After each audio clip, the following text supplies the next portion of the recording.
নমস্কার বন্ধুরা, দিতির রান্নাঘর উইথ ব্লগ চ্যানেলে আপনাদের প্রত্যেককে স্বাগত।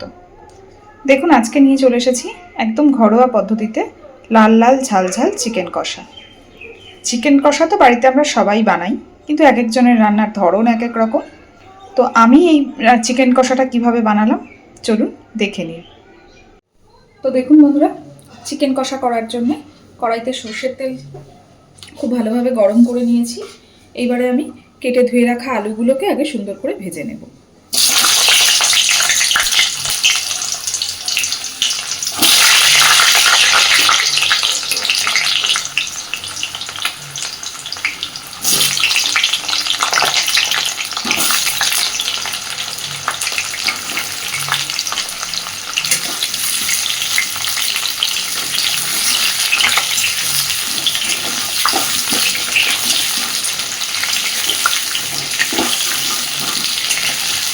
আলুগুলো ভাজার সময় আলুর মধ্যে একটু লবণ আর হলুদ দিয়ে দেবো। তো প্রথমে দিচ্ছি পরিমাণ মতো লবণ,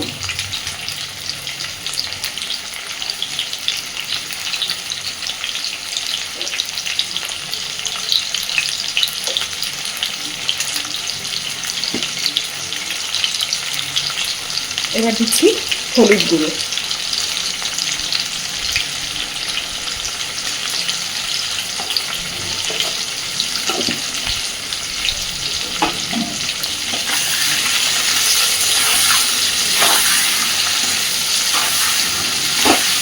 প্রত্যেক রবিবার দুপুরে বা যে কোনো দিন ঘরোয়াভাবে মাংস রান্না করার সময় এই পদ্ধতিতে চিকেন কষাটা বানিয়ে বাড়িতে খেয়ে দেখবে। এটা কিন্তু বিশেষত গরম ভাতের সাথে ভীষণ ভালো যায়। আমিও চেষ্টা করেছি আজকে যতটা সম্ভব একদম নর্মালি ঘরোয়াভাবেই করতে। মাংস তো আমরা সবাই বাড়িতে রান্না করি, কিন্তু পদ্ধতিটা এক একজনের এক এক রকম।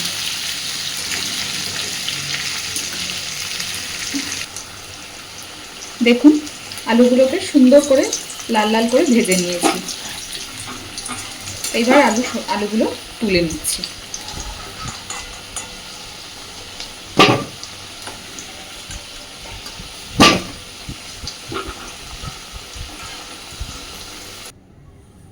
কড়াইতে তেল অনেকটাই আছে, আর তেল দেব না।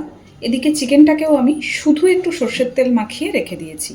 এবার এই তেলের মধ্যে দিয়ে দিচ্ছি পেঁয়াজ কুচি আর চেরা কাঁচা লঙ্কা।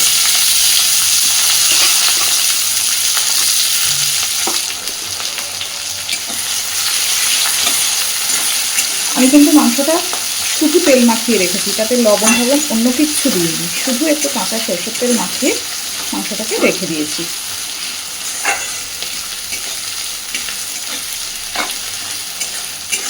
পেঁয়াজটাকে সুন্দরভাবে ভেজে নেব।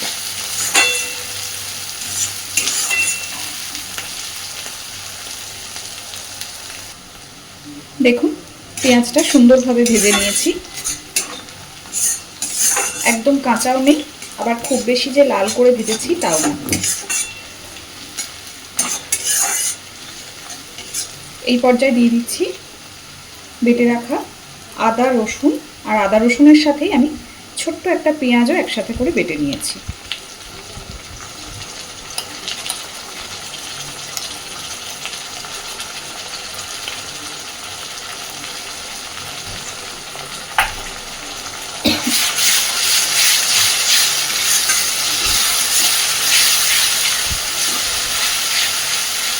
মশলার কাঁচা গন্ধটা চলে যাওয়া পর্যন্ত সুন্দরভাবে মশলাটাকে কষাতে থাকবে। এই সময়তেই আমি পরিমাণ মতন লবণ হলুদ এগুলো দিয়ে দেব। আলু ভাজার সময় কিছুটা লবণ দিয়েছি,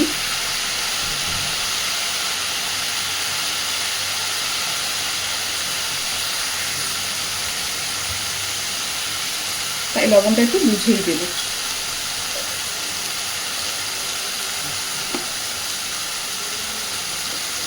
দিচ্ছি হলুদ গুঁড়ো,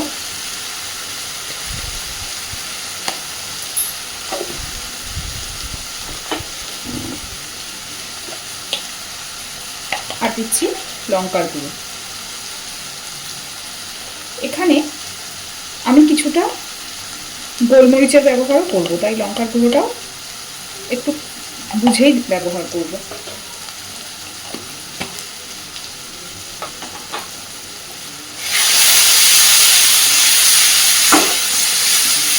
মশলা থেকে তেল ছাড়া পর্যন্ত সুন্দরভাবে মশলাটাকে কষতে থাকবে।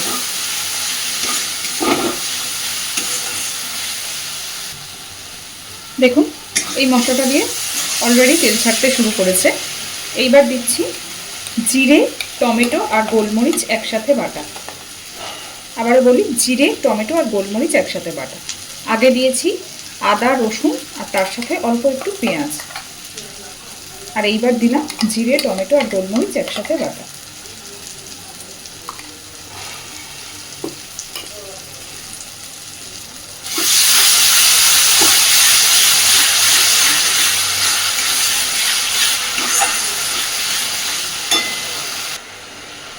জিরে, টমেটো আর গোলমরিচটা দেওয়ার পরে মিনিট 2 ভালোভাবে নাড়াচাড়া করে নিয়েছি। এবার দিয়ে দিচ্ছি, আমি আমার মাংসের পরিমাণ অনুযায়ী দিচ্ছি 2 চামচ ফেটানো টক দই।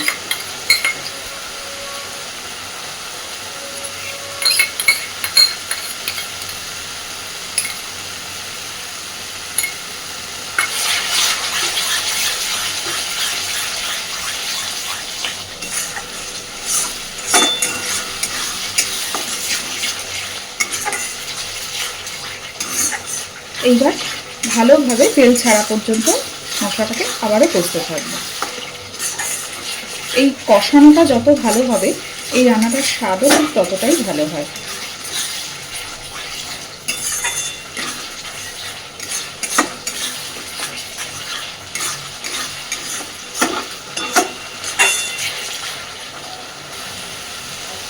দেখুন দইটা দেওয়ার পরে বেশ অনেকক্ষণ ধরেই আমি মশলাটাকে কষেছি, সুন্দরভাবে মশলাটা কষে রেডি করে নিয়েছি। আর এইবার এই মশলা থেকেও তেল বেরোতে শুরু করেছে।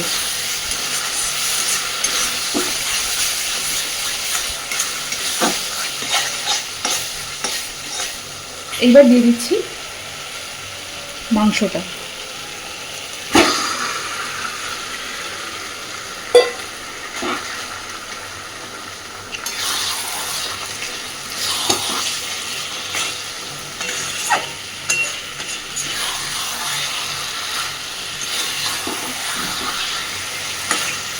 যত ভালো করে এই রান্নাটা কষা হবে ততই এর স্বাদ ভালো হবে।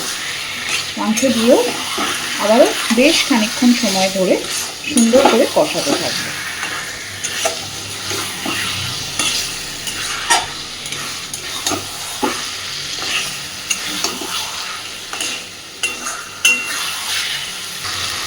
দেখুন মাংসটাকেও সুন্দরভাবে কষে নিয়েছি একটু সময় নিয়ে। এইবার ভেজে রাখা আলুটা মাংসের মধ্যে দিয়ে আরও এখনও মাংস কষাবো কারণ বেশ খানিকক্ষণ সময় ধরে, কিন্তু এই পর্যায়ে আমি ভেজে রাখা আলুটাও মাংসের মধ্যে দিয়ে দিচ্ছি।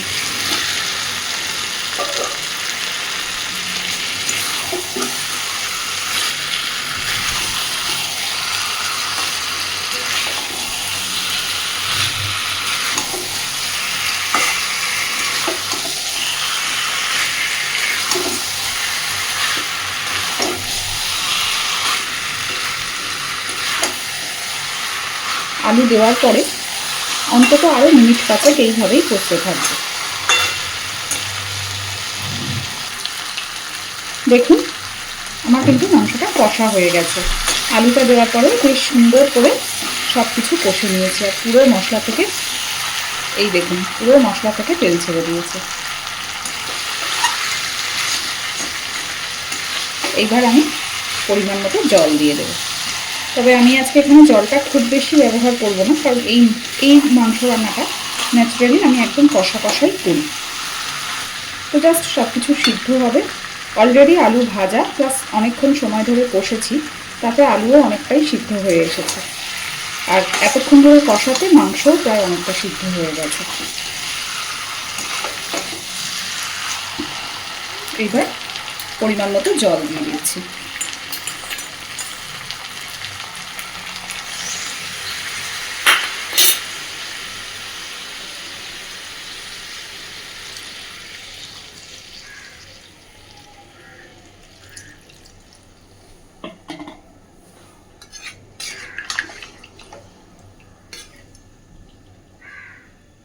ভালোভাবে সব কিছুকে মিশিয়ে দিয়ে ঢাকা দিয়ে দেব।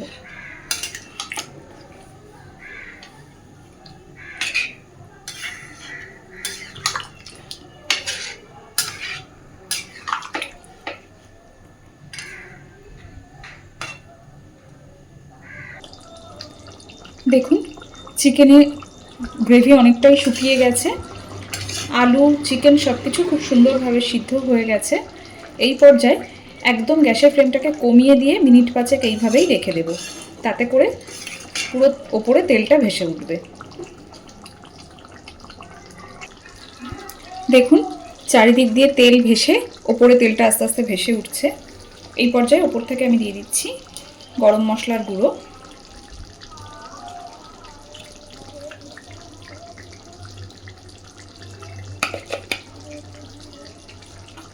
আর দিচ্ছি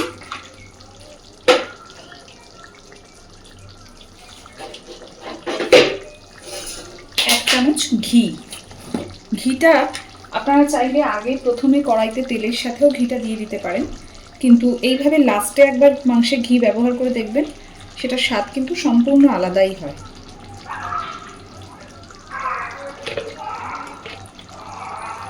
তো ওপর থেকে একটু ঘি দিয়ে দিলাম।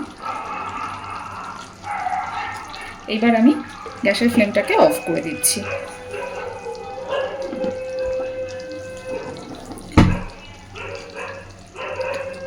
সম্পূর্ণ ঘরোয়া উপায়ে, সম্পূর্ণ ঘরোয়া জিনিসপত্র দিয়ে এইভাবেই চিকেন কষাটা একবার বাড়িতে বানিয়ে খেয়ে দেখবেন।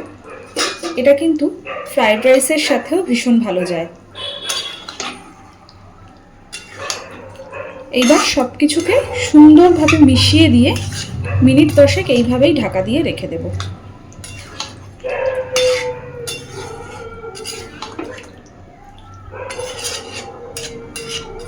তো আমার আজকের এই চিকেন কষার রেসিপিটা আপনাদের কেমন লেগেছে আমাকে অবশ্যই জানাবেন, আর বাড়িতে এইভাবে ট্রাই করে দেখবেন। আর প্লিজ আমার চ্যানেলটাকে লাইক, শেয়ার এবং সাবস্ক্রাইব করে আমার পাশে থাকবেন। অসংখ্য ধন্যবাদ।